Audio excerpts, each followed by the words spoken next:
Hello there dear YouTubers, my name is King1993 and today I am gonna talk about another Genshin Impact character who is also free to play and an electro user, that is, she is called Lisa.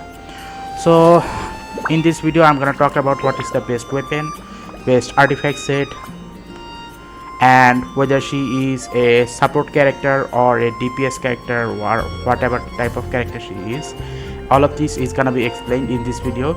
So without further ado, let's get started. Okay, first of all, let's talk about what type of character she is. Well, she is a support character and a sub DPS character. Now how can you determine whether she is support or sub DPS? Well, simple, just go to her talent and then click on this elemental burst and you can probably see that it has a duration of 15 seconds. It is more than enough for a main DPS character to switch back and then do some additional damage by using this lightning rose. Okay, so basically speaking, that since it has a duration of 15 seconds, obviously this makes her into a support character. Now what about the sub DPS part? Now for the sub DPS part, there is this Violet Arc, which is an elemental skill, and this elemental skill has a cooldown of 16 seconds and it can do a maximum of 609 damage. Now do remember that there are two types. One is one press, where if you do one press it will have a cooldown of 1 second, and if you hold it for a longer period of time then it will have a cooldown of 16 seconds. So this is an indication that she can do a large quantity of damage on the enemies if you hold the elemental skill for a long period of time, which makes her into a sub DPS characters as well. Now I have went to some other websites as well. In some websites she is considered as a support character only, and in some places she is used as a sub DPS character. But truth to be told, after reading these two description, I can finally see that why she should be considered as a support character because of her elemental burst, and why a sub DPS character because of her elemental skill. So this is the reason why I suggest that you make her either a support character or a sub DPS character. Now let's talk about her constellation. Now truth to be told, her constellation is made in such a way that in order for you to actually get the maximum benefit out of her, you must need to activate most of her constellation as much as possible. Now first of all, let's talk about this constellation 1. In constellation 1, the Violet Arc, or which is the elemental skill, will have 2 energy towards the enemy at the same time. Basically speaking, you can now spam your elemental skill as much as possible by continuously clicking on it. Okay, now there is constellation 2. At constellation 2, when she does the elemental skill, especially when you hold the E button for a long period of time, she can now have interrupt resistance and also gain 25% defense. Basically speaking, now the enemy, even if they do interrupt her, it will not interrupt her long press elemental skill. Now for the third, there is nothing important here. For the fourth, it is shown that the lightning rose or her elemental burst is now gonna affect 3 enemies at a time. Constellation 5 is not that much important, but in constellation 6, basically what happens is, whenever she is not in the field and then immediately switch back in the field, the enemy will receive a maximum of 3 stacks of Violet Arc damage. So basically speaking, the enemies are gonna get electrocuted or conducted, whatever it is, for immediately when she is on the field, when she is transferred on the field. So basically speaking, her constellation 1, 2 and 4 and 6 are basically the most important part of her constellation. So basically speaking, the maximum amount of benefit you are gonna feel when you are gonna activate her constellation 1, 2, 4 and 6. Okay, so that is basically it. Otherwise, the bad thing about me is I have not upgraded her constellation because I actually never gotten a chance to actually got her. Okay, now let's talk about what is the best artifact set for her. Now truth to be told, because she can produce energy recharge at a very fast period of time or at a very fast rate, she doesn't actually need energy recharge type of artifact. Rather, you can basically give her any of the good electric artifact set, and the best one which I recommend for her is this Thundering Fury set. Why is that? Because Thundering Fury set has a 15% electro damage bonus, and also the 4 pieces set, whenever Overload, Electrocharge or Superconduct is triggered, it will does another 40% damage. And also whenever this Overload, Electrocharge or Superconduct happen, this will do a 1 second cooldown. Basically speaking, let's say when you are doing her elemental skill, especially the long press, then eventually what will happen is the 16-second cooldown will become an 8-second cooldown. So for a cooldown of 16 seconds to become an 8-second cooldown is a highly beneficial thing, especially for a character like her, so that you can use 609% damage within a very short period of time as much as possible. So I highly recommend this artifact set. Now in case if you are wondering what about the main stats, for the main stat I suggest that you try to give her elemental mastery and attack percentage, whereas in other websites it is recommended that it is better for you to give her energy recharge, electro damage and attack percentage. And this website also says the same thing, game8.co, and this is Genshin.gg.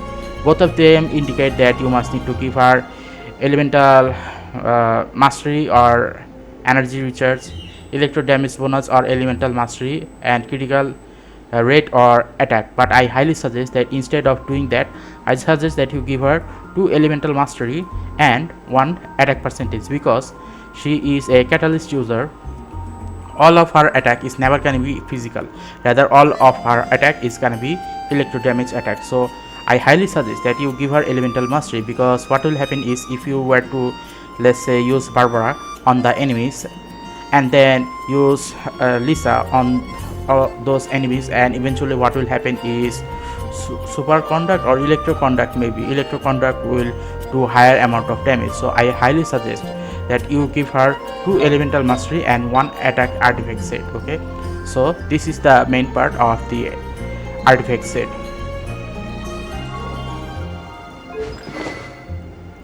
Now let's talk about what is the best weapon for her. Now before saying what is the best weapon for her, first of all do understand that this game has 2 type of weapon categories which are highly useful, and that is the 4-star weapon and the 5-star weapon. But sometimes even the 4-star weapon can outperform the 5-star weapon. A good example would be shown in the following, such as what is the best weapon for her in the website. In the website such as game8.co, it is written that the Skyward Atlas is the best weapon for her, whereas in this place such as Genshin.gg, it is also said that Skyward Atlas is the best weapon for her. But trust me, I did my calculation, and once I did my calculation, I eventually found out actually the best weapon for her is actually the Memory of Dust. Why is that? Even though Skyward Atlas has a maximum damage output of 3215, but this 3215 damage can only be happen once every 30 seconds. That is a huge cooldown. Any weapon which has a highest cooldown is actually a bad weapon. So in that regard, what is the best weapon? Memory of Trust is the best weapon for Lisa. Even though it was meant for Ning 1, it is still actually the best weapon for Lisa as well. Now what about the lost player of the Sacred Wings? Okay, even though I have this lost player of the Sacred Wing, it is in it is third in category. Then what is the second in category? The second in category is actually the Blackcliff Agate. Blackcliff Agate can actually outperform this lost player, but there is a problem. If you are facing only one enemy, then this Blackcliff Agate is actually not the best quality weapon for her. The best quality weapon for her should be this lost player of the Sacred Winds or this Memory of the Dust, because these two will have the highest amount of damage output even without any type of unnecessary passive, such as you must need to kill one enemy to get the maximum amount of damage, which happens to this Blackcliff Agate. Now another thing is you must need to realize that there is the free to play weapon or grindable weapon. Now the question is, currently at the game the Inazuma is active in 2.0, so there are actually 2 instead of 2 there are actually 3 grindable weapons. Now out of the 3 grindable weapons, the one which I recommend is Mappa Mare. Now why do I recommend Mappa Mare? As you can see here, F star, it is an indication that these are farmable items, okay, are farmable weapons. So out of these farmable weapons, as you can probably see here, that prototype Amber is actually in the near the lowest bottom place, because it has a attack percentage or attack of 510. Now Hakushin ring has an attack of 1678, whereas the Mappa Mare has a maximum of 745.8 damage. So as you can probably see that even after being a farmable weapon, this Mappa Mare is actually better than all of the other free-to-play weapons. So I highly suggest that in case if you are planning on giving any type of free-to-play weapon, especially the 4-star free-to-play weapon to her, or a grindable weapon, then I highly suggest that you give her Mappa Mare, because Mappa Mare has a maximum of 745.8 damage. Okay, now in case if you are planning on using her as a support character only and not as a sub DPS character, then I highly suggest that you give her energy recharge. And in case of energy recharge, which one is the best one for her? For the energy recharge weapon, I highly suggest that you give her the Favonius Codex, because Favonius Codex can actually produce about 6 energy recharge in a matter of 6 seconds. So if you use the where is it? Let me see, where is it? Favonius Codex. Okay, here it is.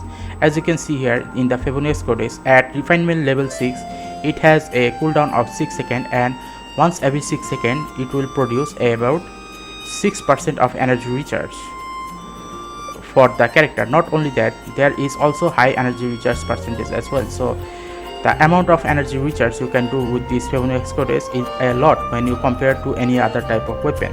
So I highly suggest that you try to give her the Favonius Codex if you want to use her as a support character, or if you want to use her as a sub DPS character, then I highly suggest that you give her either this Memory of Dust or Lost Prayer to the Sacred Winds. The Skyward Atlas come later, because it is not going to be as much as useful as Memory of Dust, because it has a high damage output as I already shown you, and Lost Prayer to the Sacred Winds, because it is also has the same thing. In case if you are wondering how come Memory of Dust is actually better than Lost Prayer to the Sacred Winds, that is because in order for this Lost Prayer to actually fully activate its 4 stacks, it must need to wait about a matter of 16 seconds.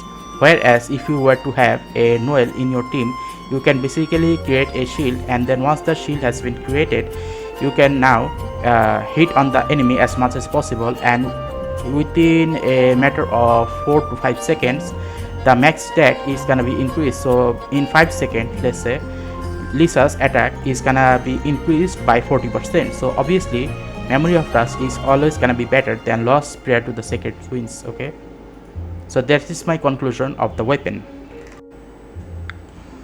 Okay, now it is the conclusion of the video. Now the conclusion of the video is obviously what I try to do is try to give you as much as short as possible a good explanation of what type of character she is, which type of constellation will benefit her the more, which artifact and the main stat is the best for her, and what type of weapon is best for her, whether it is a grindable 4-star weapon or whether it is a 5-star weapon.